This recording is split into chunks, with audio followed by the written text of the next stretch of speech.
While my heart is breaking that I have reached the penultimate episode of Veronica's Closet, Veronica's Doing the Nasty with Perry is a really good episode.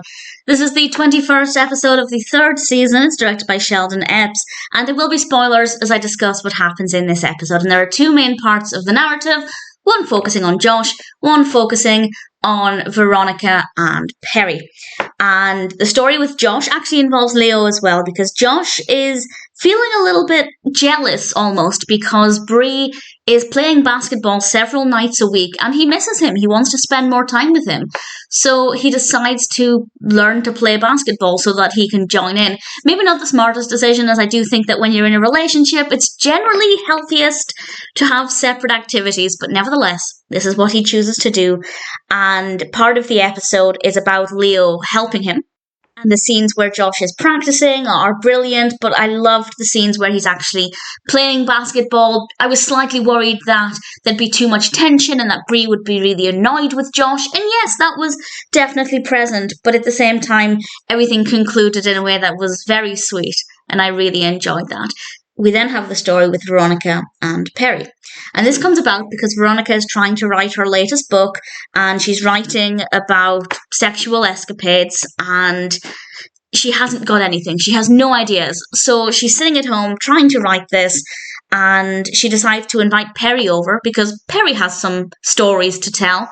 And as they're telling these stories, obviously things heat up in the room in between them, and they end up, well, kissing. We see them kissing.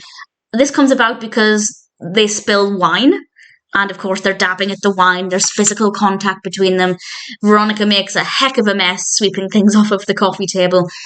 They end up kissing, kiss to the following morning, and we realise that they have slept together. And it was going to be just a one-time thing, but at the end of the episode, they end up kissing again in Veronica's office, and the implications there, of course, is that this was not just a one-time thing. And I kind of like the fact that they've kept this narrative until the end of the show, towards the end of the show, because I feel like, I don't know, I just don't know what direction they could have taken with this. If it was something that happened at the beginning of the season, it could have caused a lot of tension in the office. And then obviously with Olive having just left as well, things are changing. A lot is changing over a relatively short period of time. I have no idea what's going to happen with the next episode, both in terms of Veronica and Perry, and also with the final part of the episode of the season. I'm going to be absolutely heartbroken because I have been watching this once a week since, I've just checked, I've watched this once a week since February of last year. So I'm going to be absolutely heartbroken, but I'm curious and I'm looking forward to finding out. And as a penultimate episode, Veronica's Doing the Nasty with Perry is definitely pretty great.